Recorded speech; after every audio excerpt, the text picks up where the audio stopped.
ये सत्या से आशीर्वाद प्रदान किया गया। आपके चरणों में कोटि कोटि का नमन। सकल पंच बलजी है। कविता जी गौली रही हम बानी सतरा बलमुआ तेरी देखा कविता कोनो नई बात ना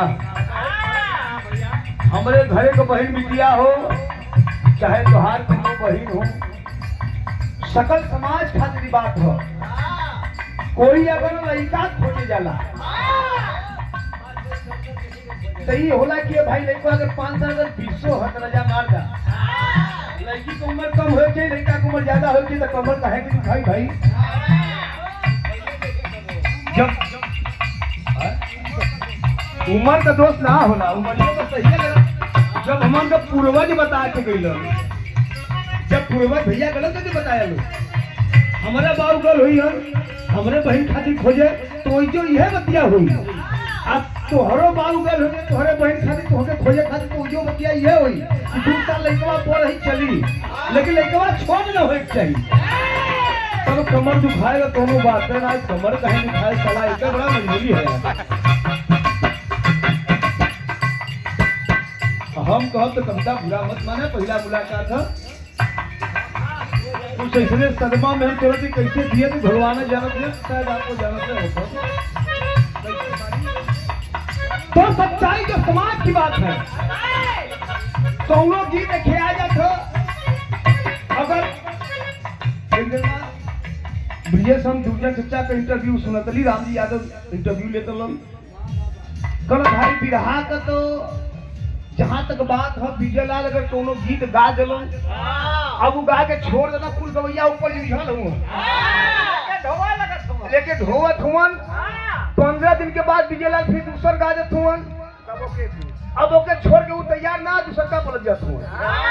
वैसे ही राजेश पंडित जी हुवन वो हारमोनियम पर सरगम दूसरा बजा दिलन अब ओके लेके 15 दिन ढोवत हुवन अब वही उस सरगम सही ना भल तब तक दूसर का राजेश गुरु बजा दिलन मतलब कहीं तो कोई परिपूर्ण ना हो पाओ ये दुर्जन चर्चा करते सच्चाई बताओ लेकिन दोनों बीच में संकेत कर भूलता दोनों ऊपर का नहीं है ऐसे खींचो ऊपर जमीन लगल नहीं कि बोलो ऐसे के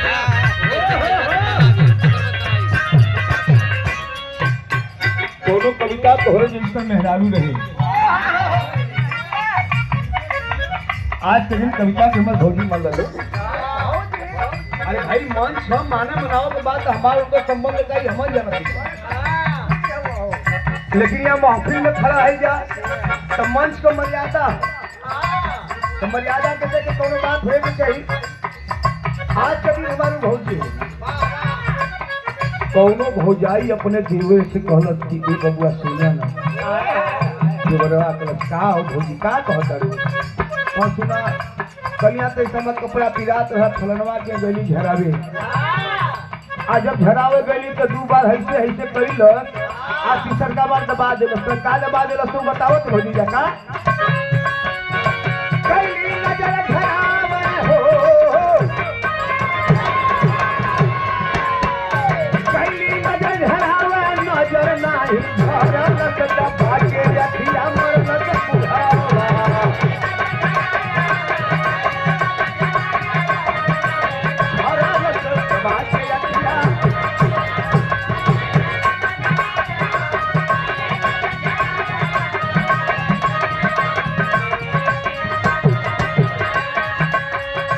बड़ा बड़ा सा गीत चलल है बाबू समाज के बाद अमन गवैयन के गलती ना न तो लिखवैयन के गलती है ना गवैयन के गलती है गलती तो है सुनवैयन अगर सुनवैया के रिजेक्ट कर देते तो गवैया न गौता ना लिखवैया लिखता तो कभी यहाँ चलल है एक बात वो भौजाई आउल रहल कहीं मिलल उता फांसी भके चढ़ जाता था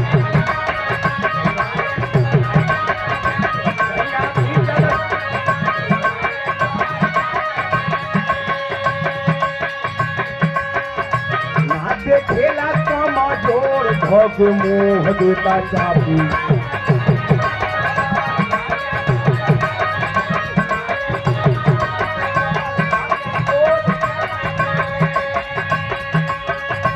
भैया मिलल उता पाती धके मुंह देता छाती नाचे खेला कामर को धके चढ़ जाता छाती। एक बात और कहलस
बड़ा बढ़िया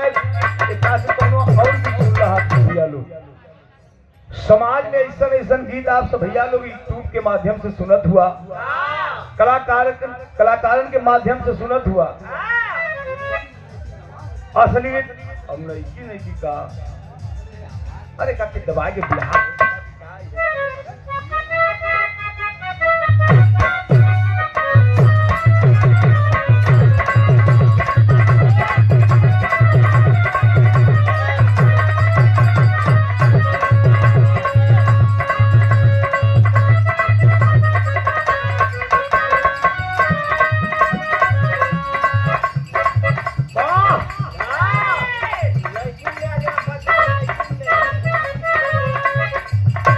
मास्टर साहब हमारा मिजाज में हो इहो बड़ा शोर मचौले है कामयाब हुआ बाबा।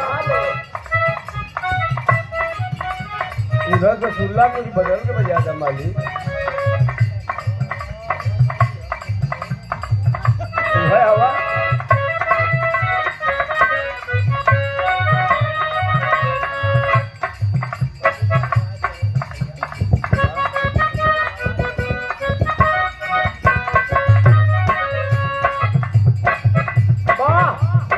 देवता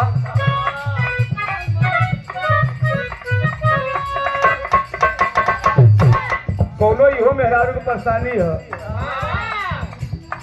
रोवत रोवत भीज गइल बा लोरवा से भई तकिया रोवत रोवत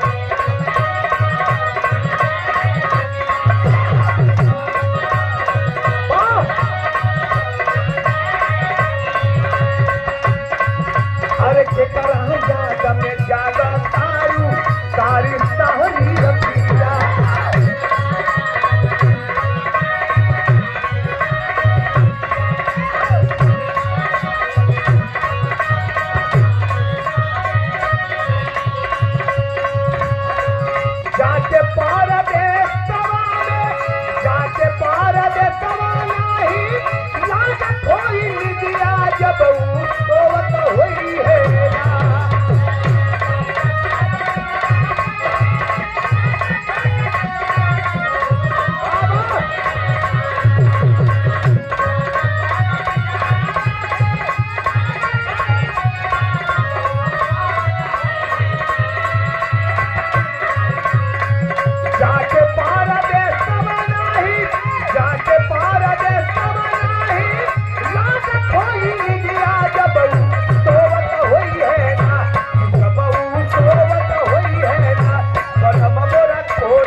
देश दुनिया से आशीर्वाद दुलार प्यार सम्मान किया गया हमारे मामा जी शिवलाल जी यादव जी। आपके चरणों में कोटि कोटि सन्मान सकल पंच के पलकी बा। बड़ा बढ़िया प्रसंग है। आप सब भैया लोग आज जिस उपलक्ष्य में उपस्थित हैं, सेहरा के रूप में आप सब भैया लोग सुन रहा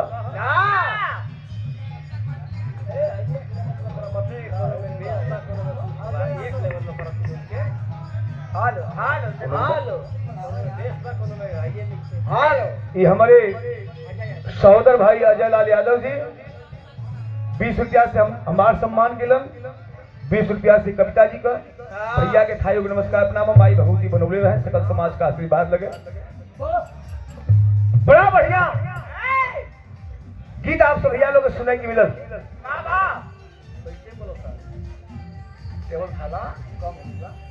अब एक विधा का नंबर हो तो कैसन विधा हो जाए। महफिल तो बड़ा रंगदार हो।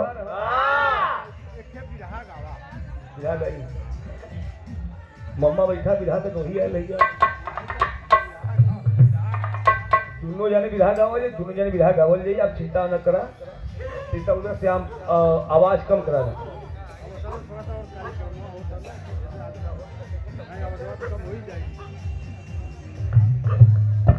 अवध रसिया तो हमके जाए न देबे। भगवान श्री राम धनुष तोड़ दिलन। एक के मड़वा में चारों भाई का शादी हो गई। आज यहाँ दूल्हा का बहुत चारों भाई हो। कुछ सखी सहेली मजाक कर दिए, सुना हो जाए न दे। लक्ष्मण जी खिसिया गए कहो रे ये पर ही जुड़ रहा जाए न दे गरमात हुआ।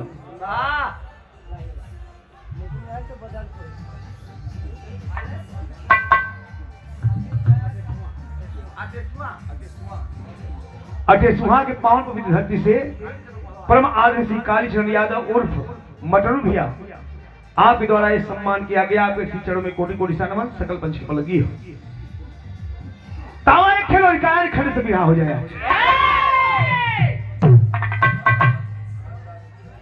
खानदानी बदल तो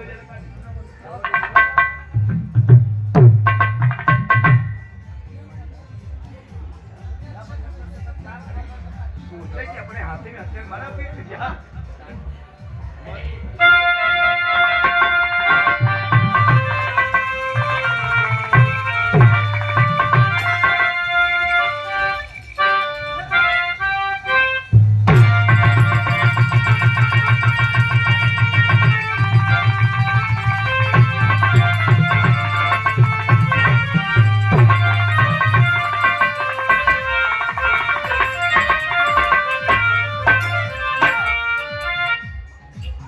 कोमल से बढ़ती हमारा या मजा ना है।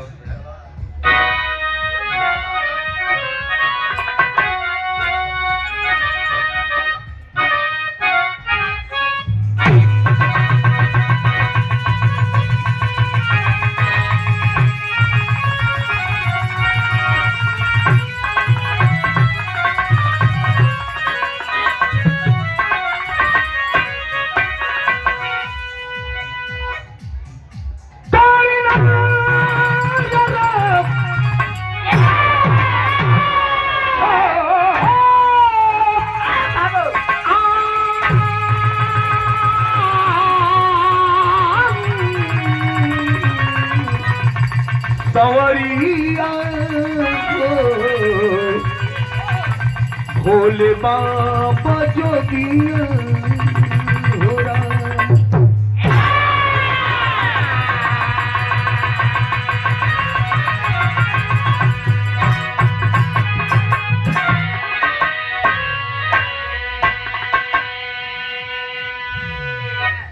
एक बिरहा प्रस्तुत बा, पौराणिक बिरहा। आप सब भैया लोग जानत हो इंटरनेट का जमाना हो। आए दिन एक नई घटना आप सब भैया लोग के सामने यूट्यूब पर देखे के मिला था, टीवी पर देखे के मिला था, लेकिन ये अजीब कहानी है। जे भाई के तनिक भी संदेह हुई गूगल पर सर्च करी है, कहानी सामने आ जाए। भूमिका में 4 लाइन कवि का कलम संकेत कर दबा कैसे।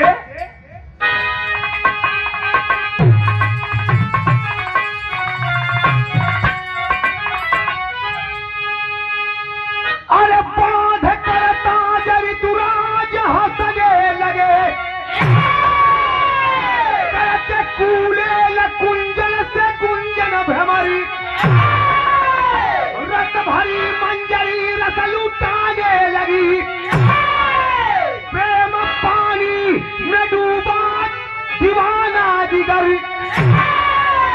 विष्णु भगवान वन में विचरते रहे हो गया कांति कानन में शिव से मिलन सरल मन शिव जी बोले नरम हो बचन अरे यहाँ पति लीला नमो जग में सुजन।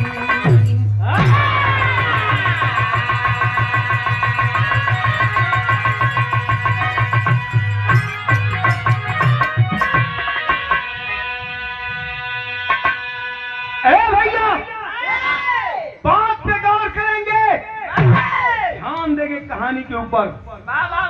एक समय का बात हो, एक दिन भगवान भोलेनाथ कैलाश पर्वत पर बैठल हुआ आसन लगा के मन में लालसा भइल, जिज्ञासा भइल कितनी आज चक्की हम वन भ्रमण कैले ही। भगवान भोलेनाथ वन भ्रमण करे खातिर निकलन, हाथ में कमंडल ले ले, त्रिशूल ले ले, चल देलन। इधर क्षीर सागर का राजा भगवान विष्णु, उनके मन में भी तमन्ना हो गई। ये हमारे मामा जी आदरणीय श्री महेंद्र यादव जी 200 क्या सम्मान किया गया। मामा जी के कोटि कोटि सनमन सकल पंच की लगी है।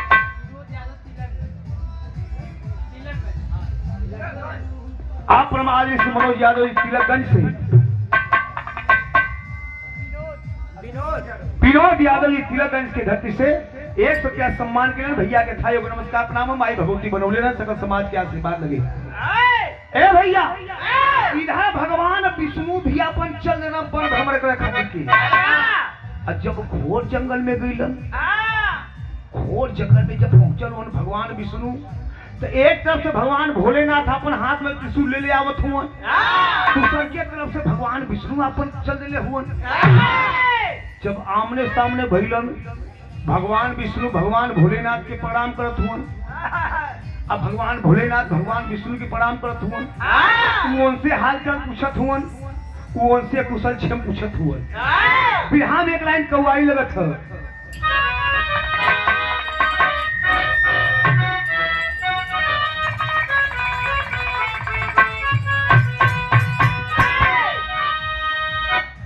अरे नजरे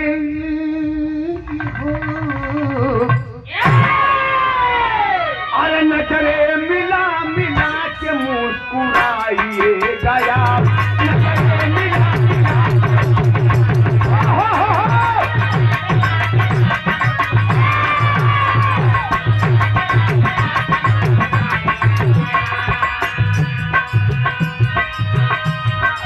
जैसे कोई कव्वाला सवाल करता है,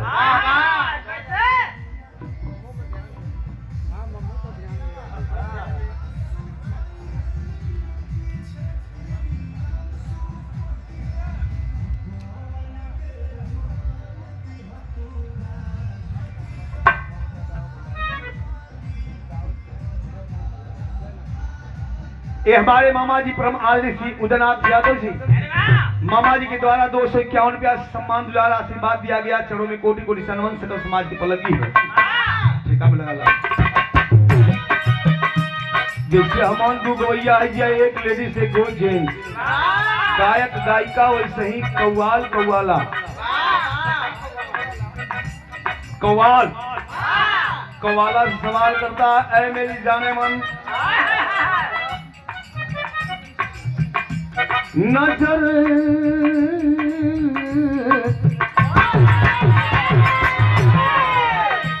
नजरे मिला मिला के मुस्कुराइए गाया, नजरे मिला मिला के मुस्कुराइए गाया।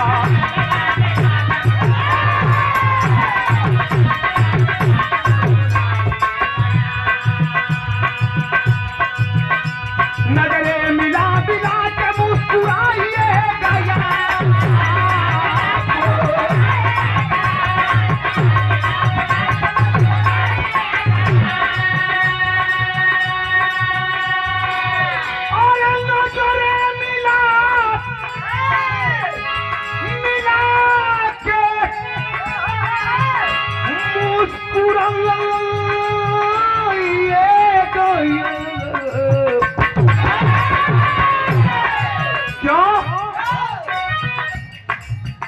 क्योंकि घर हम चले गए, अगर हम चले गए तो पछताइएगा या, हम चले गए तो पछताइएगा या, हम चले।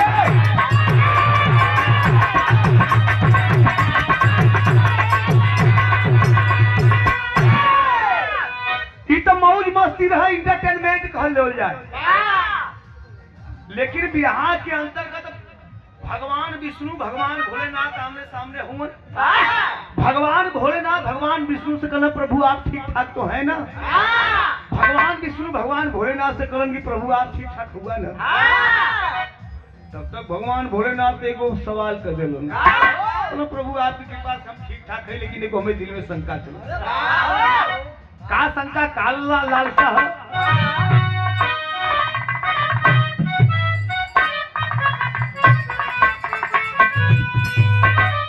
भगवान भोलेनाथ भगवान विष्णु जी से कहते गौर करिया, बोलो प्रभु कुल बढ़िया है, लेकिन एक खे हमारे दिल का लालसा है।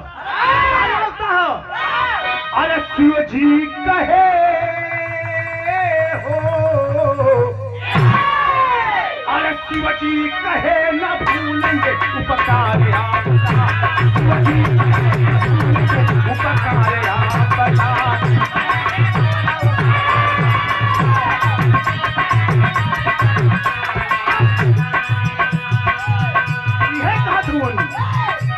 शिव जी कहे न भूलेंगे उपकार आपका।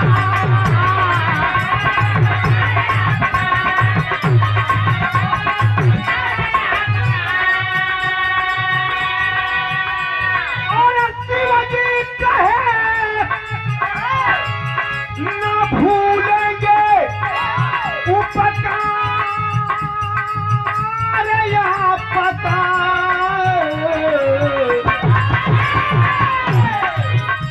भगवान विष्णु बोला कैसन उपकार के बात कर हुआ प्रभु। कहना एगो बात है प्रभु, हमारा अर्जी स्वीकार करला। कहा अर्जी कैसन है? कहा कि नारी बन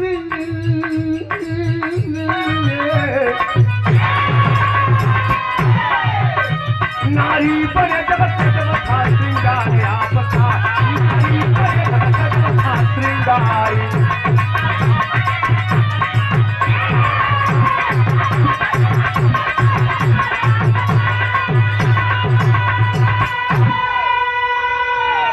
भगवान भोलेनाथ भगवान विष्णु जी से कहलन कि प्रभु हर कुछ सब कुछ बढ़िया बा, लेकिन एक के बात हमें दिल में बड़ा कष्ट देते है, बड़ा खुशी भी हो। कैसे कौन बात है जो खुशी हो कष्ट भी हो? कहे कि प्रभु है एक बार सुंदरी का रूप दिखा देता। जिंदगी में 2 बार आप नारी का रूप धारण कैला, सुंदरी का रूप बनौला। तनी सा यहाँ कवि जी श्रृंगार रस लिखत हूँ मास्टर साहब कैसे?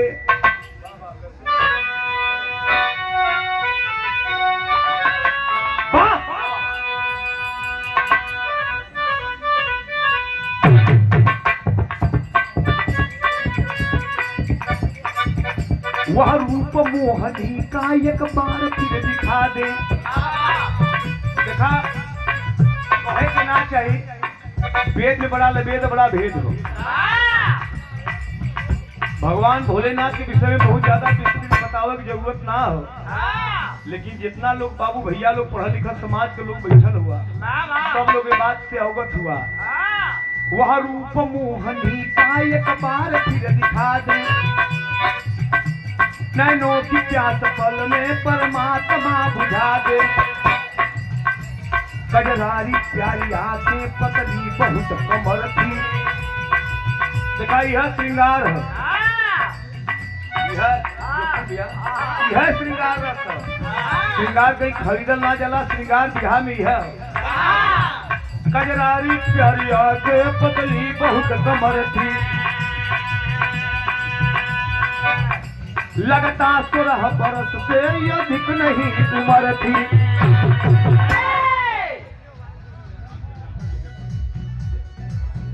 हृदय पट्टी के पांव तो भी धरती से बड़े भैया आदमी श्री लालचंद यादव जी 100 रुपया से आशीर्वाद सम्मान दुलार प्यार दे भैया प्रणाम है। सकल पंच के पलक जी है। कजरारी प्यारी आंखें पतली बहुत कमर, लगता 16 बरस से अधिक नहीं उम्र थी। वे गोल गोल और तन मन को लुभा रहे थे, वे गोल गोल और तन मन को लुभा रहे थे। असुरों और भस्मासुर को पागल बना रहे थे। असुर समझ न पाए बदिरा पिला दिया, जब भक्त बना दुश्मन उसको जला दिया तू। हाय यार जू हमारी,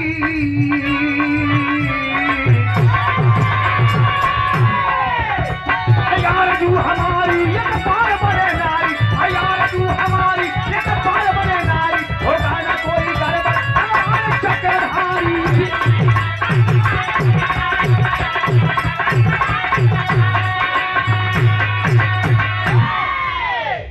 भगवान भोलेनाथ कहूँ कि प्रभु जवन सुंदरी का रूप बनौले रहला, बड़ा नीक लगत रहला, इतना खूबसूरत रहला। प्यारा रूप थे। देखा यहाँ श्रृंगार का हक कजरारी प्यारी आंखें पतली बहुत कमर थी। जवन रूप बनौले रहला ऊ आम के फाड़ी जैसन कजरारी आंख, ऊ गुलाब के फूल जैसन पंखुड़ी के ऊ पतील पतील कमर। आ जब इठलाए के चलत ला प्रभु कहा बताई, वही सुघराई के देखल चाहते हैं। भगवान भोलेनाथ कहूँ ये बात, लेकिन भगवान विष्णु उलट के उत्तर में छोड़ के सुना प्रभु तोरे ऊपर हमके विश्वास ना तू कुछो कर देबा। भगवान भोलेनाथ कहला प्रभु कान पकड़त है, हमसे कोनो ऐसा गलती ना, एक बार बढ़ के तो दिखावा। तो ना बाबा ना, अब वो रूप हम बनैबे न करब, बिगड़ जाई। भगवान भोलेनाथ कहला कि प्रभु एक बार दास कर्जी स्वीकार कला। भगवान विष्णु भगवान भोलेनाथ से समझावत हुन कहत हुन। बिरहा में गीत लगल, ऊपर आ जा।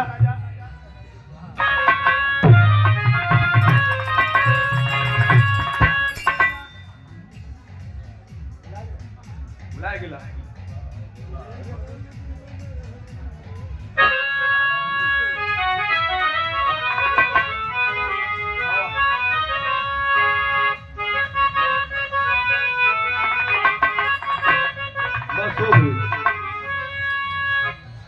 कौनो मेहरारू कमरत कहाँ चला हो? परदेश कमात रहे। इधर जो नौकर देवर बा बड़ा चंचल स्वभाव कर रहा धनंजय बाबा लिए रहा। खत्म होगा वो 6 महीना के बाद कुमा से बाहर आ रहा। चावल काम खत्म। कभी कभी अनघुठाए जगह खोद के मजाक कर दे। खोद के? हाँ हो देवर रहबे कल, कभी अनघुठाए खोद दे, खोद के मजाक कर रहे। वही बीच में पर आदमी होकर सैया होकर कभी देवा गिलन, मेहरारू अपने सैया से अपने देवर को शिकायत बतियावत थे। कहलत की सैया हो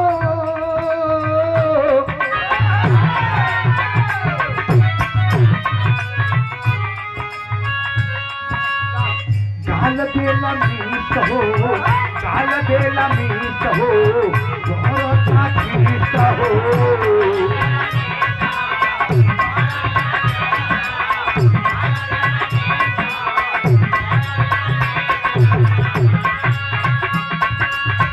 काल देला मीस हो भरता खीस हो आधा आधा घंटा ले तार खीस हो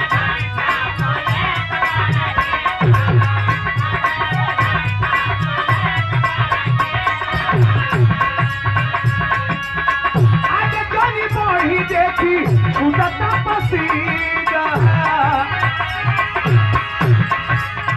आगे जनी बढ़ी देखी उड़ता पसीना पसीना पसीना हवाए फूल देना हो हवाए फूल देना बोलावा तनी देना हवाए फूल देना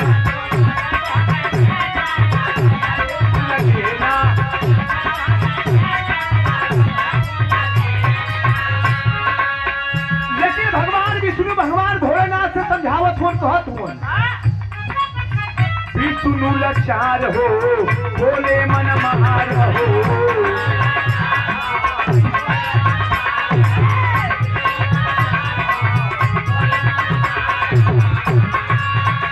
विष्णु लाचार हो भोले मन मार हो भगवान भोले तुम बिनती हमार हो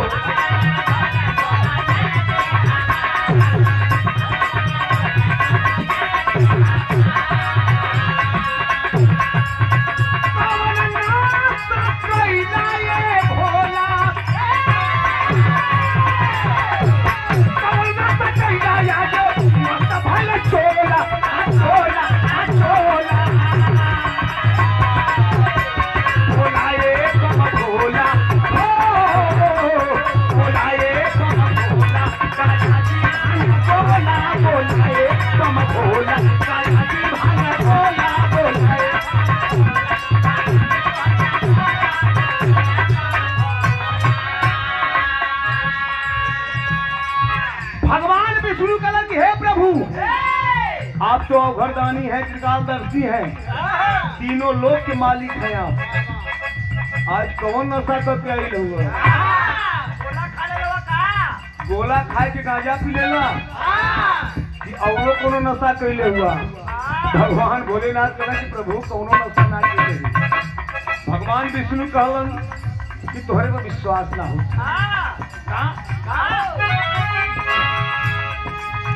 तू तैयार भंगी बोल भोला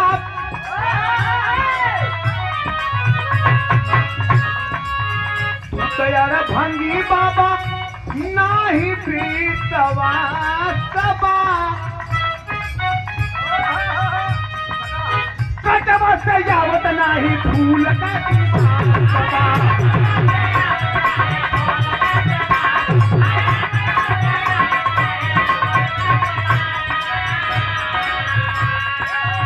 अंजनी के द्वार हो कैला एक बहार हो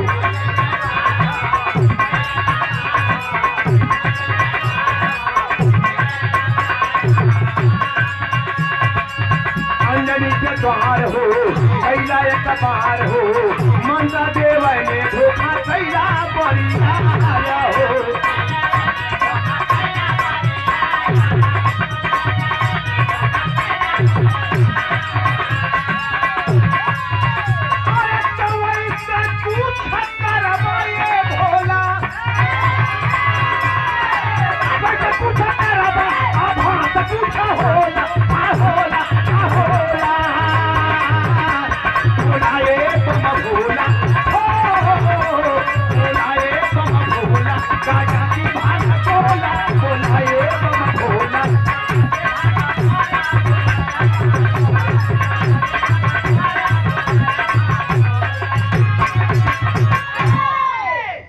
भैया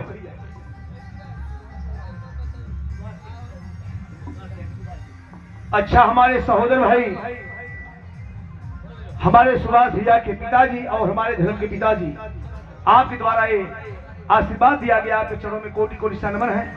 सकल समाज की एक स्वर से पलकी बा। ए भैया, भगवान भोलेनाथ से भगवान विष्णुनाथ कहलन की सुना प्रभु, तुम्हारे ऊपर इंच मात्र भी विश्वास ना हो। ऐसा ही धोखा अंजनी जी के साथे कैला, मंत्र देवा गीला, जौन मंत्र फुकला की जग जाहिर हो गई। भगवान भोलेनाथ कहलन की प्रभु तनी हमरो ऊपर तो विश्वास करला एक बार, आपसे तो कौन हम झूठ ना बोल ले। भगवान विष्णु मुस्कियात हुआ, इधर भोलेनाथ भी मुस्कियात हुआ। तेरी पर्दा कोमल से बढ़ी मास्टर।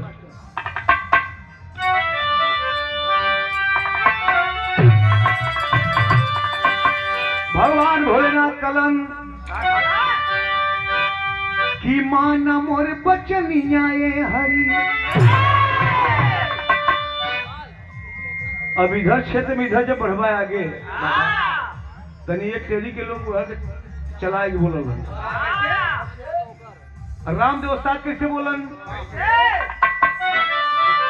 अरे माना मोरा बचनिया ए हरि, अरे हाँ माना मोरा बचनिया ए हरि। शिव जी कहे शर्म से जाई नहीं पनिया, पनिया पनिया पनिया। ये हमारे बनारस कटे जी, लेकिन जब इधर जीबा भदोही, प्रतापगढ़, इलाहाबाद, प्रयागराज, इधर जब जीबा बड़े जीवा तो तेरी तो चलाए बोलो बन इधर करके यहाँ कैसे बोलन कि माना माना माना मोर बचनिया ए हारी हा।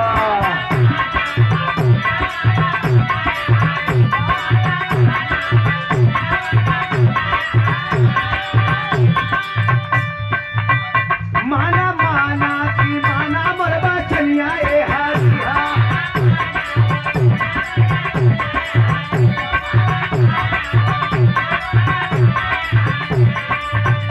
शिव जी कहे शर्म से, हाँ हाँ शिव जी कहे शर्म से, शिव जी कहे शर्म से जाई नहीं पनिया की माना मोर बचनिया ए हारी हा।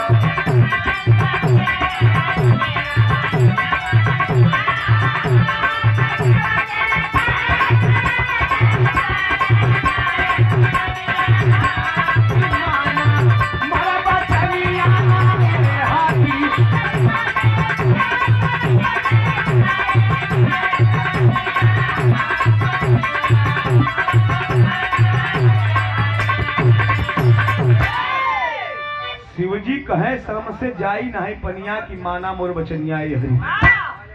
भगवान भोलेनाथ कहलन की तोहरे पर विश्वास तो ना हो, लेकिन इतना हट करत हुआ, इतना जिद करत हुआ तो कुछ हमके सोचे पे मजबूर हो जाती हैं। अरे भरमाए भोला विष्णु को, भरमाए भोला विष्णु को, बार बार यही करत रतन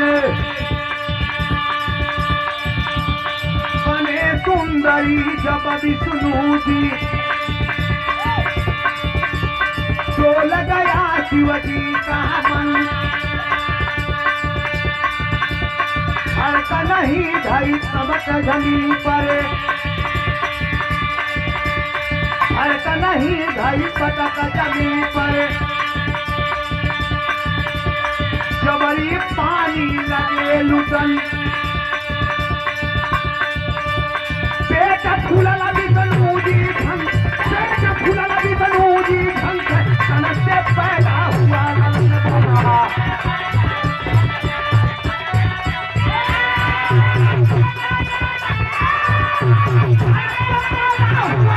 बोला तन से पैदा।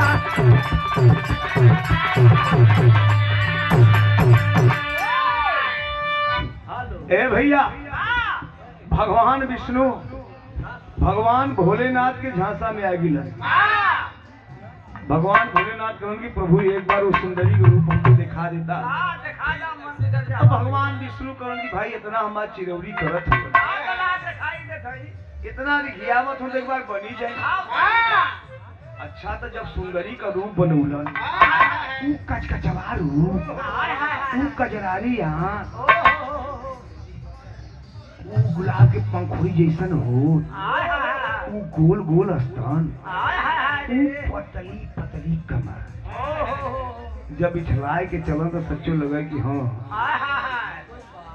तो कोई बा का करबा, जमाना बड़ा बदल है। दोस्त न हमार है न आप लोग का, दोस्त जमाना का। इमन कोई के कोई कहे लायक ना हो, जेकर जैसे चल जा रहा वैसे चलाला, भलाई यही में। ए भैया, भगवान विष्णु है सुंदरी का रूप बदौलन, और जब भगवान भोलेनाथ देखलन तो आँख खुलल तो खुलल करे,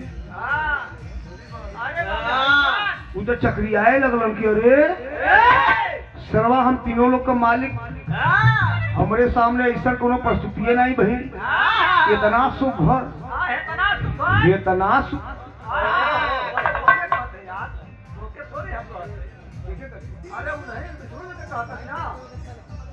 विष्णु जी कथुआ, विष्णुआइन के नाम कथुआ। हाँ तो विष्णुआइन के मत कहना, विष्णु जी जब सुंदरी का रूप बनवन, जब भगवान भोलेनाथ का मन डोल गल, कोरा में लहलन, चार से पटकलन, ऊपर चढ़लन। उनका बात बताओ थी, आप लोग गूगल पर सर्च करिए। जवन ना करेंगे भगवान भोलेनाथ के, उहो कर देंगे। जब उहो कर देंगे भगवान भोलेनाथ का कैलाश पर्वत में भाग गइलन, इधर भगवान विष्णु सुंदरी के रूप में लगना कमर धके चले। अरे राम जी हो राम जी, समय धीरे धीरे बढ़ा तो इधर पेट भी आगे निकलत था, देह चिकनाए लगल, पियराए लगल।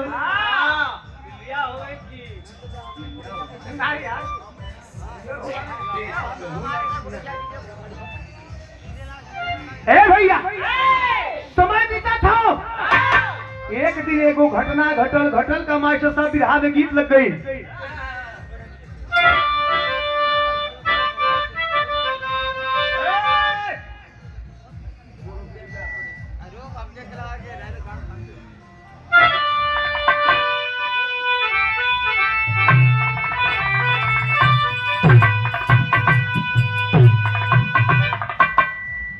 तू तो हमारे उस्ताद के साथ मिलो नहीं कि हम ना करते।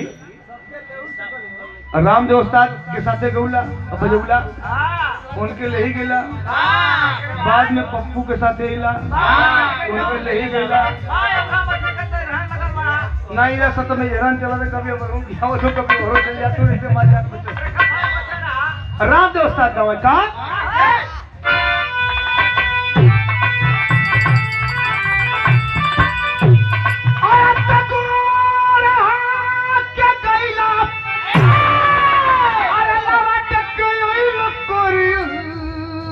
करिया पिया छोड़ीदार, करिया पिया छोड़ीदार, अरे जिन जाया कोया लारिया नो करिया पिया छोड़ीदार।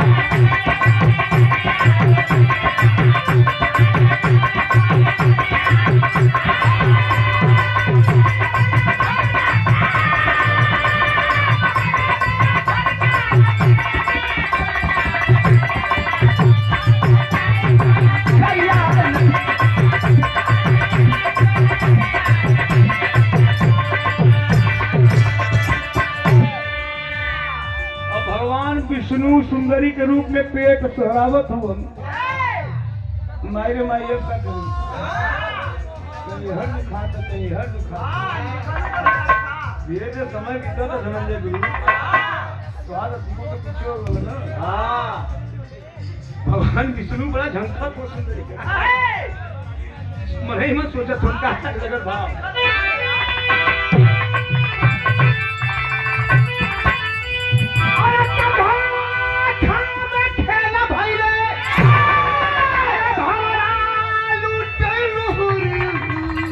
नजरिया करे पागल, अरे नजरिया करे पागल, अरे बर्बाद भइल उमरिया नजरिया करे पागल।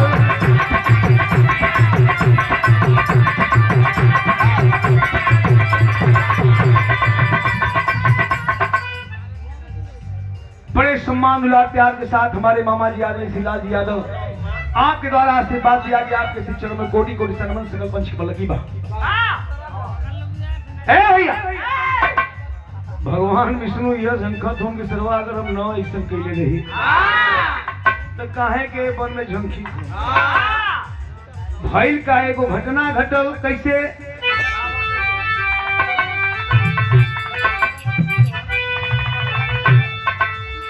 वन में घूमत घूमत कुछ वन का जड़ी बूटी खा लेलन। आ जब जड़ी बूटी खैलन तो जो लइकवा रहे गर्भपात हुआ। आ जब गर्भपात हुआ दिखाई भगवान हुआ विष्णु हो एक सोचनीय विषय। हमन भगवान के पूजिला भगवान विष्णु भगवान भोलेनाथ का भैया राधा सबके पूजे तो सर। भगवान विष्णु लइका जब सुंदरी के रूप में पैदा भयल वो लइका के लेके गइलन कहाँ बताओ।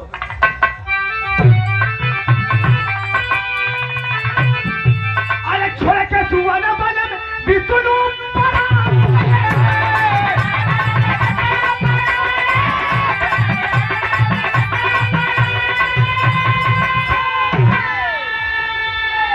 अरे पैठालम नरेश राज से खाना